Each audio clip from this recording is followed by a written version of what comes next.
దానవాసురుల మధ్య సమరభేరి మ్రోగనుంది. అసురగణం భీతిల్లే శక్తి ఉన్న ఆ మణి దుష్టుల చేతుల్లో పడి ఈ బ్రహ్మాండానికే పెనుముప్పుగా మారేలోగా ఆపడం నీ వల్లే అవుతుంది. నేనొక్కడినే ఎలా ఆపగలను? ఒక్కడివేనా? అరికాలు విదిలించి మహాసముద్రాన్ని లంఘించినవాడు,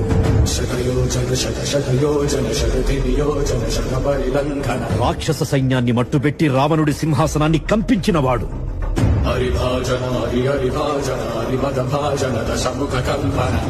చిన్న నిప్పురవ్వతో లంకా నగరాన్ని అగ్నిలో అలికినవాడు,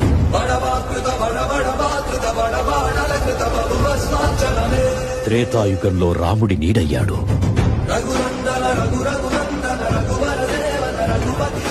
ద్వాపర యుగంలో కృష్ణార్జునుల రథకేతనమై గర్జించాడు, కలియుగంలో ధర్మం కోసం పోరాడే ప్రతి ఒక్కరి వెంట ఉన్నాడు. నీ వెంట ఉన్నాడు. ధర్మ నిర్వహణ కోరిన దర్పతోడ దుర్జయ సమమౌలని చాటిన నాటి పురాణ